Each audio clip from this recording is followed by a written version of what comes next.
bulging wallet. All you have to do to make millions overnight is marry a rich man and then divorce him and take his money. Money can't buy you love, but it can help you hire a matchmaker. Membership fees range from approximately $15,000 up to $300,000. And a lawyer. I said, do you love her? He said, yes. And I said, do you trust her? Well, he said, let's just say there will be a prenup. They have prenups, they have mid-nups, they have post-nups, they have all, it's already all contractually arranged. Oh yes, billionaire love and marriage goes together like divorce and disparage.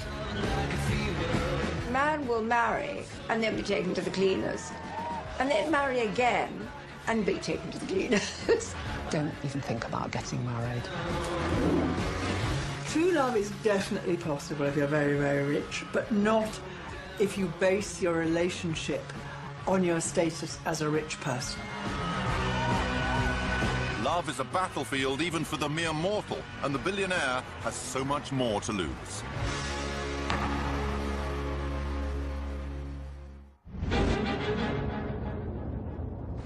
London is billionaire central. 105 of them call the UK home. They can buy anything they want, but the one thing they want for free can have a very high price tag. That is to love and be loved. Choosing a partner is the riskiest investment they will ever make, because the city streets are paved with gold diggers. If you have something that other people want, you will create an atmosphere of envy. And that's what they live with. Who's real, who isn't. It's a nightmare because they can never really trust anybody.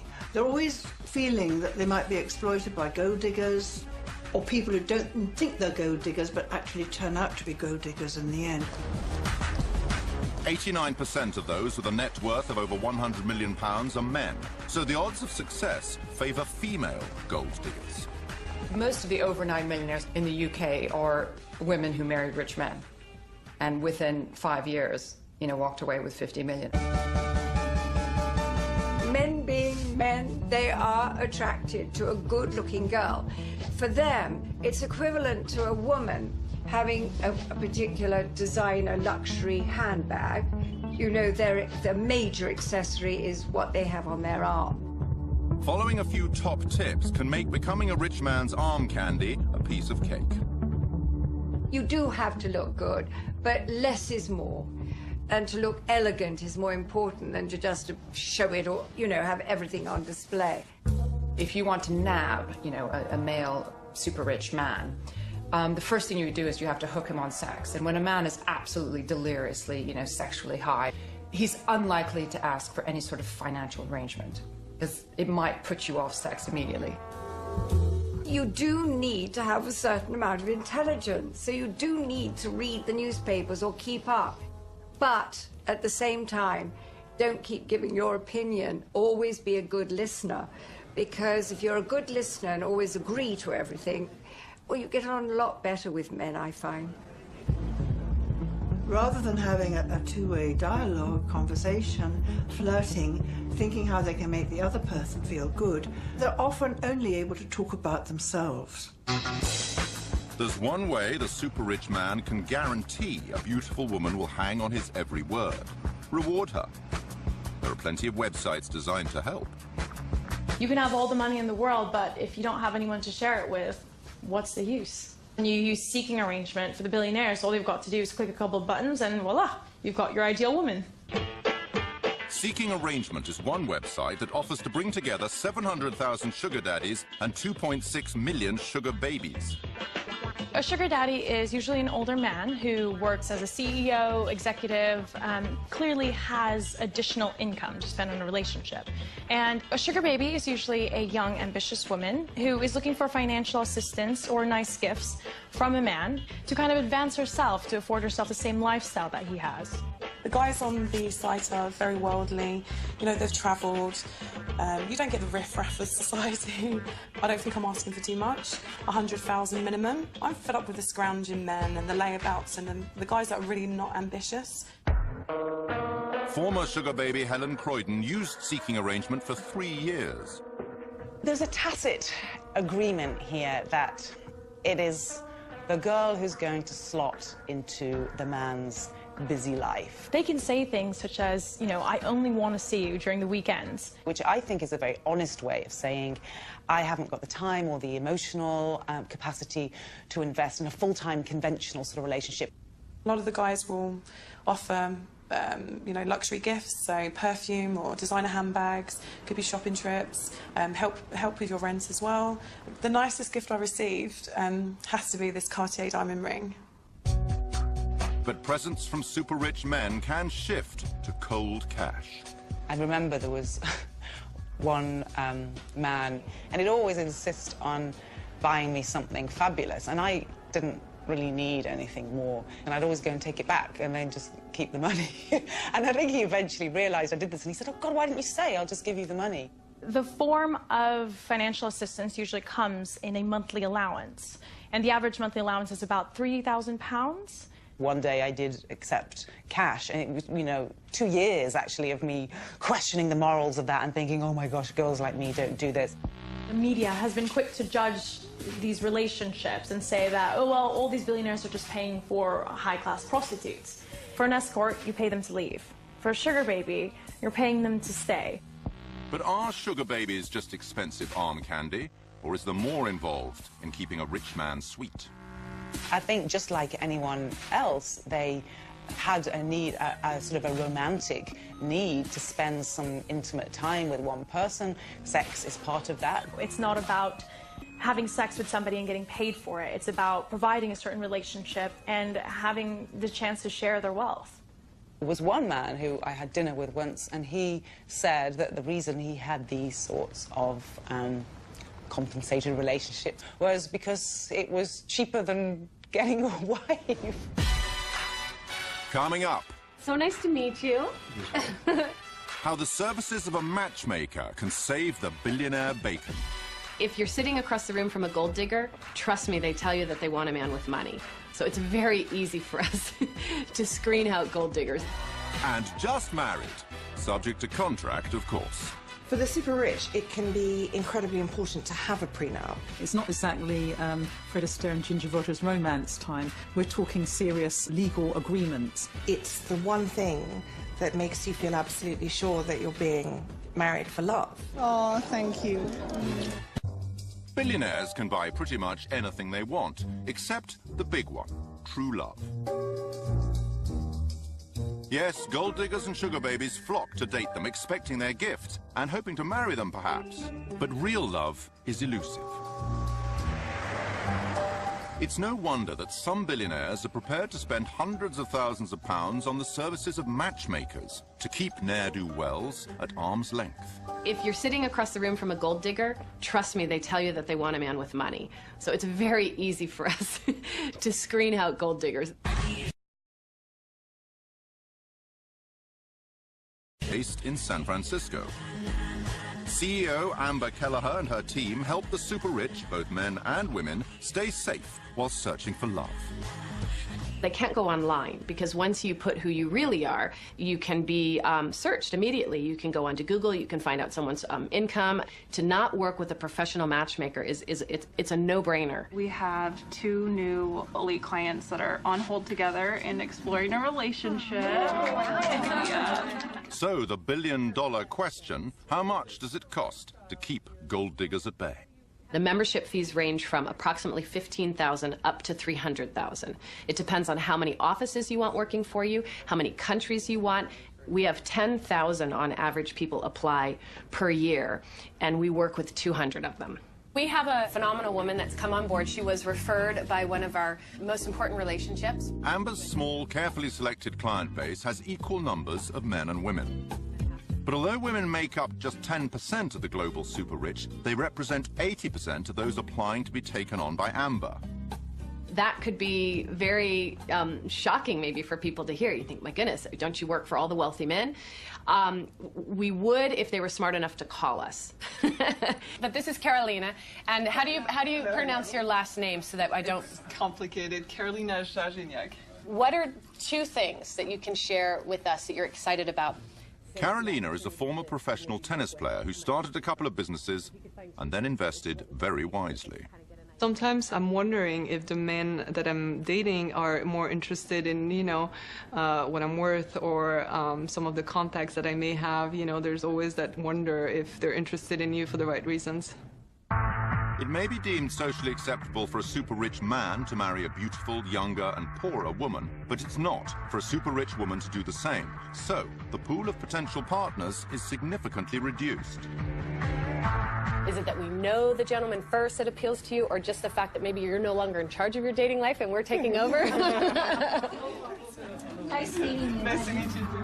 Carolina is joining an elite matchmaking club. But there's another section that's even more exclusive.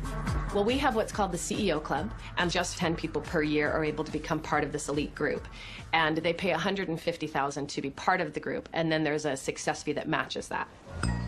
43-year-old David Boyer is someone Amber is thinking about inviting into the CEO Club. He made his millions working for McKinsey and eBay. So nice to meet you. Thank you for, Now, with great financial stability, he's looking for a long-term love. Well, clearly I'm looking for somebody who's fun and funny and attractive and intelligent, and who, when I talk to them, actually they get a sparkle in their eye. It's the best friend that I'm looking for. The Wingtip, an exclusive social club with a boutique attached, is just one place Amber takes her top clients. Hi, David. Good to see you. This is Louise. Well, if you're an elite client and you join the CEO Club, where I personally work with you, I'll be at the TED conference, I will be at Sundance, I will be having private events on Necker Island. I am always looking for that special someone that could be a perfect match for my client. And the client determines what the level of success is. It's not just necessarily about that marriage certificate. Happily ever after for the prudent billionaire means riding off into the sunset with the one. But first, making sure the paperwork's in place before any pealing of wedding bells. All you have to do to make millions overnight is marry a rich man and then divorce him and take his money. I think the advice that I would give to somebody who is spectacularly wealthy, who's living here, is don't even think about getting married. Formidable divorce lawyer Raymond Tooth, known as Jaws, fights for the wives of the rich and famous. I say this, and I hope I don't get any hate mail. The fact is that the best career for a woman is to marry a wealthy man without a prenup. I mean, there was a famous case where a man was worth about 20-odd million. Marriage lasted 3 years, no children. She came into it with nothing and they ended up with 5 million quid. 5 million quid tax-free. Billionaires who want to avoid being the get-rich-quick scheme for a prospective wife or husband need a prenuptial contract. A legal agreement that determines how the wealth will be divided if the marriage goes to pot. They're also handy for preventing arguments about which partner gets to keep tricky woo, and in one case even dictated the final destination of a taxidermied horse. For the super rich, it can be incredibly important to have a prenup because it's the one thing that makes you feel absolutely sure that you're being married for love. Aisha Vardag is a top lawyer known as the diva of divorce. That's in the chronology. It's been served on everything about the couple, so they know that it was all after their separation. In 2010, she won a landmark case that strengthened UK prenups and brought them in line with Europe and the rest of the world.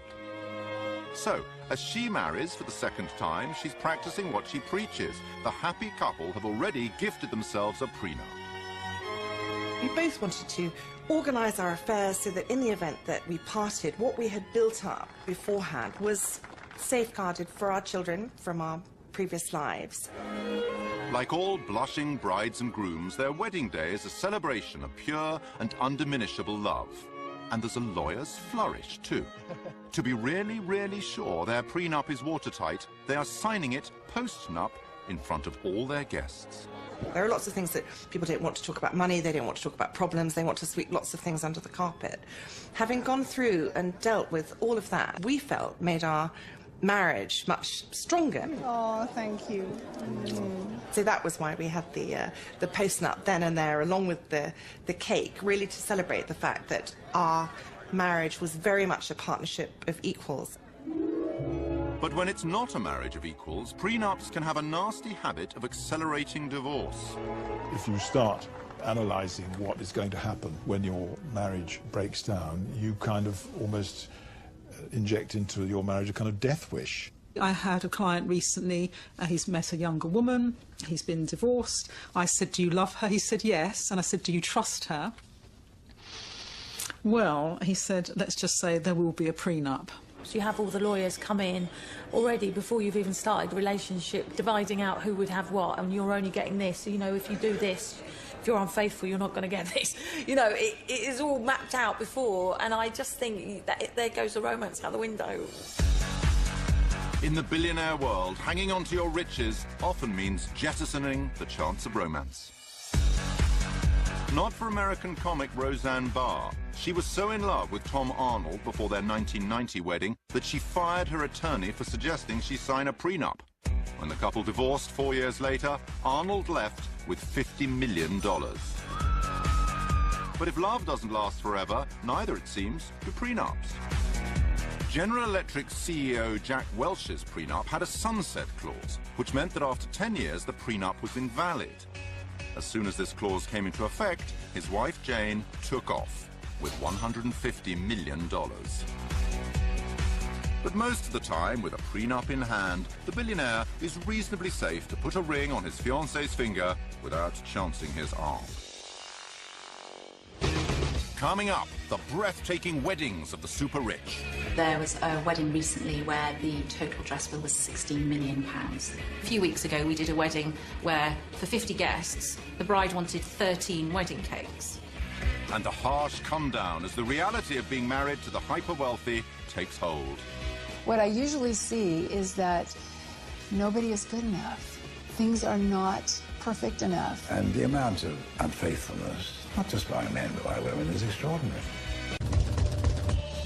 If a billionaire believes they finally found a trustworthy mate, it's time to show off their success with an extremely extravagant wedding. But impressing your billionaire peers can be hard work. We have brides now wanting to get married at the top of a volcano and actually flying their guests up there, or getting married on a glacier and actually getting their guests transported by private jet to glaciers. There's almost this one-upmanship that's going on. There's pretty much nowhere left where somebody hasn't got married. I've heard of a bride recently, they literally hired the whole of Versailles for the weekend. The Vatican, all the famous museums, top of mountains, you know, everywhere's been done. Bride magazine recommends couples put aside a year for their wedding preparations. Time to safely complete 44 key tasks. For the super rich, there is almost no end to the demands. One wedding that I heard of recently, which I thought was absolutely phenomenal, was they actually installed a perspex layer into a lake so all the guests could actually walk on water. We might get a request for something slightly different, like an entire orchestra, for example, or a ballet, for example, which has happened on 2 or 3 occasions. You have everything from elephants to flamingos to penguins, and I've heard of a wedding recently where they literally dressed up a troop of horses as unicorns. Sometimes it's about holding people back. And, you know, it's not appropriate to arrive on an elephant in the middle of London.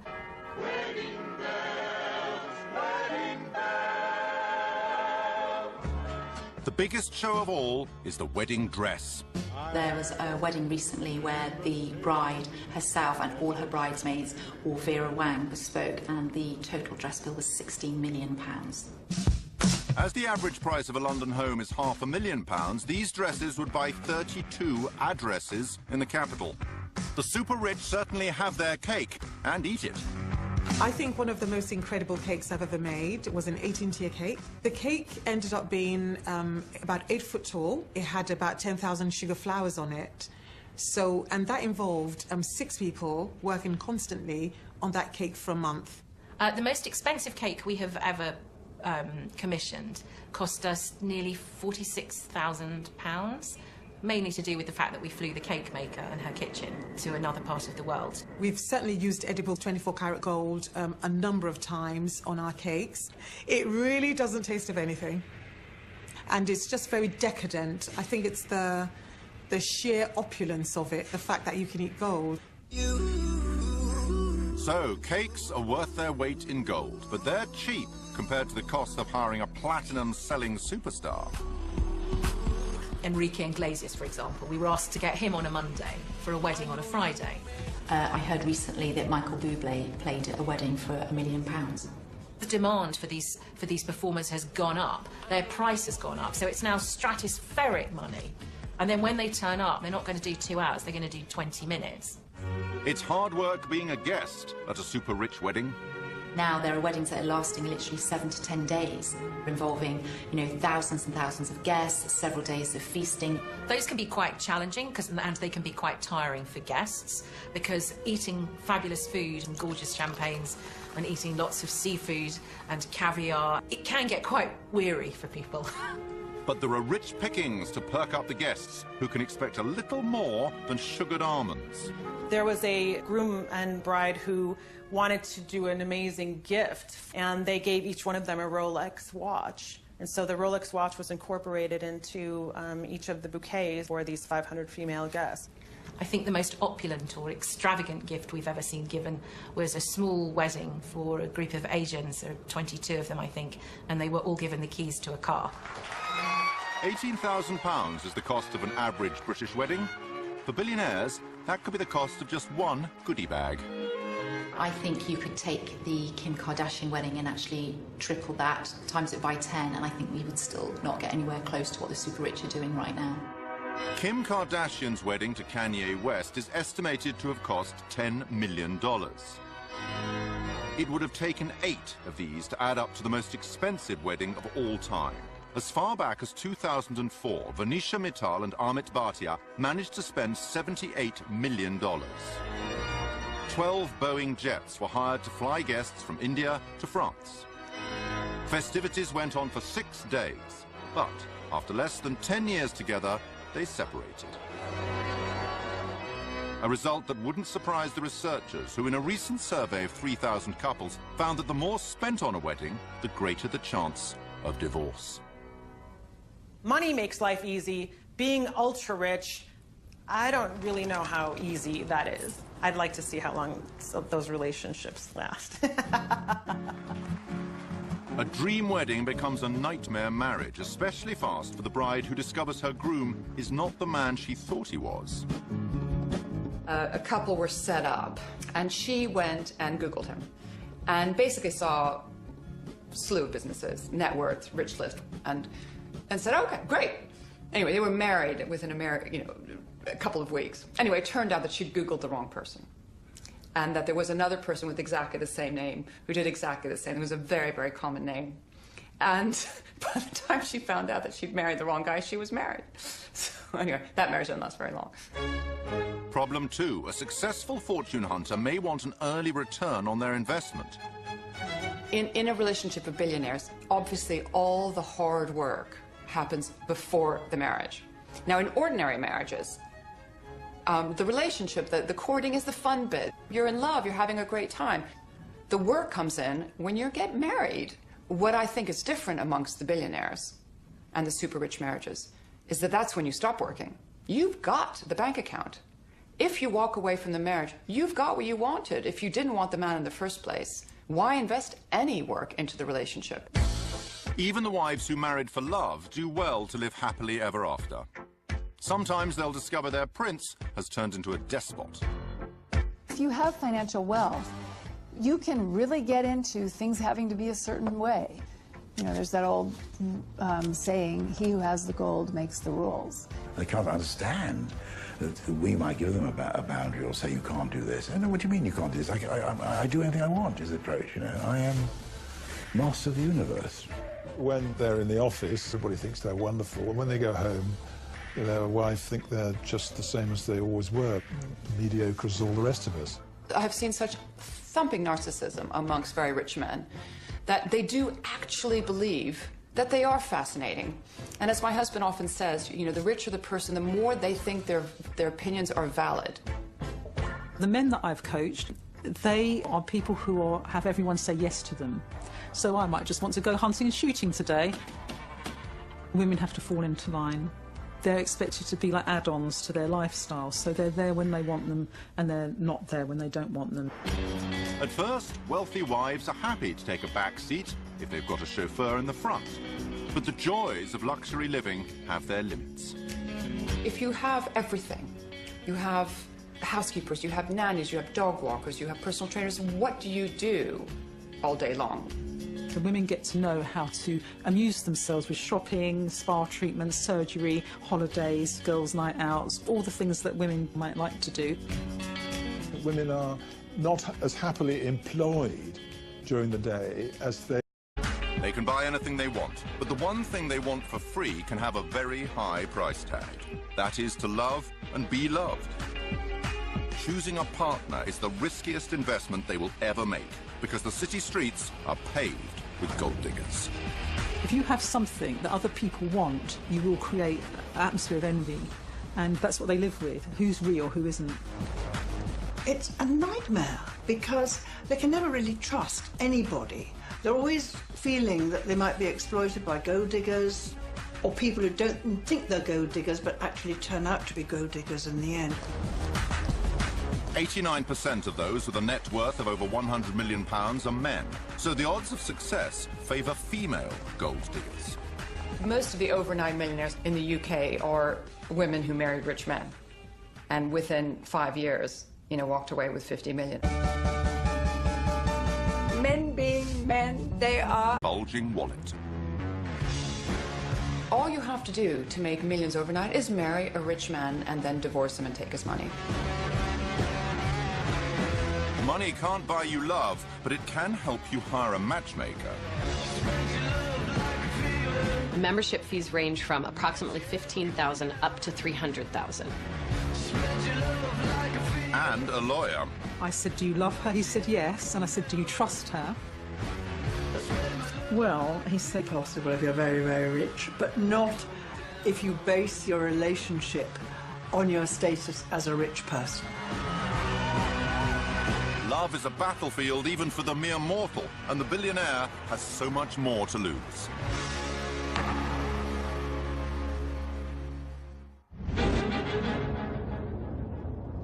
London is billionaire central. 105 of them call the UK home. Let's just say there will be a prenup. They have prenups, they have mid-nups, they have post-nups, they have all... It's already all contractually arranged. Oh yes, billionaire love and marriage goes together like divorce and disparage. Man will marry and then be taken to the cleaners, and then marry again and be taken to the cleaners. Don't even think about getting married. True love is definitely